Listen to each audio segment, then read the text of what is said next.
Sir Christian, ilan taon po kayo nakulong? 30 years po. Taga Batangas po kayo. Apa. Nung pagpunta mo dun sa Batangas para puntahan nyo iyong family, wala na sila doon. Wala na ni isa. po. Wala na po. Kasi yung pong tinayuan ng bahay namin kung saan ako lumaki, wala na po.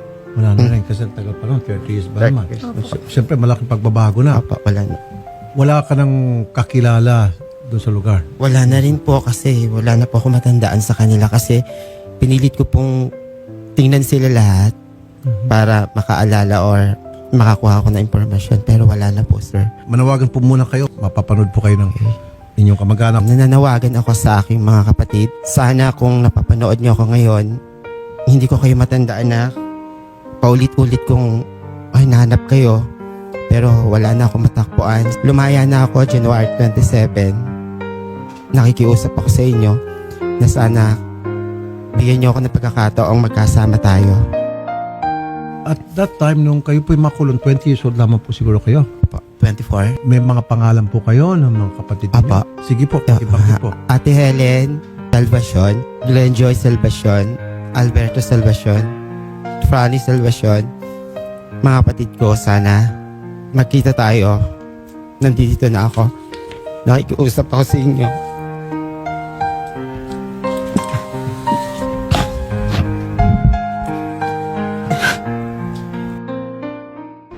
Ilang taon din po kayo nakulong, sir? 26 and a half. Ganon din po ang nangyari sa inyo. Pag taga saan po kayo muna? Sa Bicol po, Camarines Sur po. So pagpunta mo doon sa Bicol, wala na. Wala na po akong uuwian doon. Mayroon pa akong kapatid doon pero hindi ko po alam kung ano sitwasyon. Kasi marami rin po siyang anak. Kasi Okay. Wala kang kayo matutuloyan ngayon. Hindi wala alam po, kung anong gagawin. wala po talaga eh. Yung gamit ko nga po nasa loob pa eh. Tulungan ko na lang po kayo, sir. Bibigyan ko ng financial assistance sa inyo. Tingnan ko tig 100,000.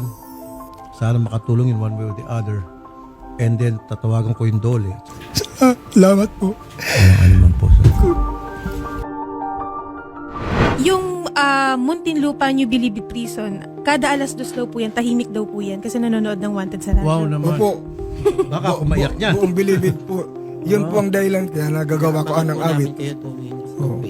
Salamat po talaga. Yun po ang dahilan, Senador, kaya nakagawa ko ng awit. Kaya ngayon po nakamonitor din po Dahil- yung mga taga Muntinlupa New Bilibid Opo. Prison.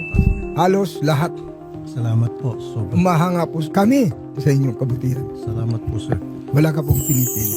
Thank you po, sir. Thank you. May pinrepare po siyang kanta para po sa inyo, sir. Ang pamagat ng aking awitin, Rafi Tulfo. Uy, thank you, sir. Tanang buhay ko, di ko pa nakitang ganito, na may isang tao, gastusin ang pera niya upang sa bawat tao.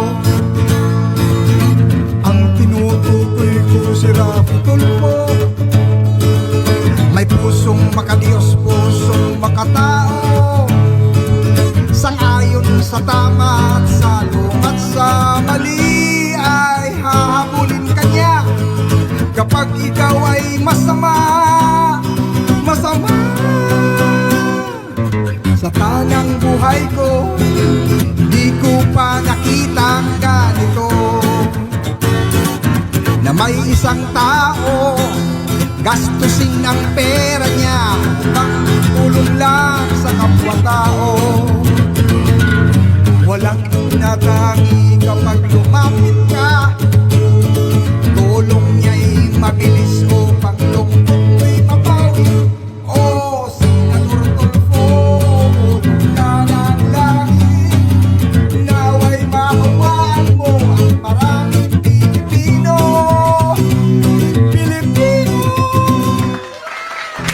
Wow. Maluwa ako noon. Ito, nakakatas.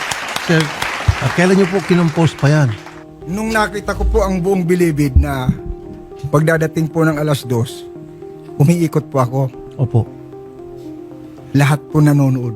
Ay, ang mga tao. salamat. Oh. Sabi ko kailangan gumawa ko ng awit. Parangalan ko man lang ang taong hinahangaan at pinasasalamatan ng buong mundo. Yung 100,000 po, ngayon mismo ibibigay ko sa inyo. Salamat, Lord. And then yung sa dole. Salamat, Panginoon. So sa ngayon po, saan kayo nakatira, sir? Bala po, ligaw na nga po ako kasi Hindi ko po alam kung saan po talaga ako pupunta. Nakalaya niya lang po kahapon. Kalalay ako kahapon. Kagabi po natulog ako dyan. Kaya ko po talaga matulog sa kalsada pero hindi habang panahon. Hindi, ganito po sir. No, I'm not gonna allow it. Hindi ko papayag. I-hotel ko kayo, sagot ko po lahat, and then habang hinahanapan namin kayo ng mga paraan kung paano kayo makabangon muli. Yan po gagawin ko. Kayo din po, Sir Christian, i-hotel ko kayong dalawa as long as hindi kayo nakakahanap pa. Naggugupit siya, sir, sa loob po ng Sablayan Prison. Siya po yung barbero nila doon, sir. Yung mga O di, prisoner tayuan natin sila ng barbershop. Ayun po. Tapos rentahan kita ng bahay. I-advance ko ng 6 months. O siguro after 6 months yan. Kumikita ka na maayos. Kaya mo ng bayaran yung renta and all. Sir, ito na po yung pinangako po ni Sir Raffy na 100,000 pesos po each sa inyo. Ito po, sir. 100,000 po. And ito naman, sir, 100,000 din po para sa inyo po. Check-in po namin kayo sa hotel dahil yun po ang bili ni Sir Raffy. Bibigyan po namin kayo ng pagkain and bibigyan din po namin kayo ng cellphone. Abiso po ni Sir Raffy para po may pang-communicate din po kayo. God bless you po. Pagpalaan ka lalo ng Panginoon. Thank you, Idol Raffy. Napakalaking tulong nito sa amin. Thank you. God bless po. Mabuhay po kayo, Idol.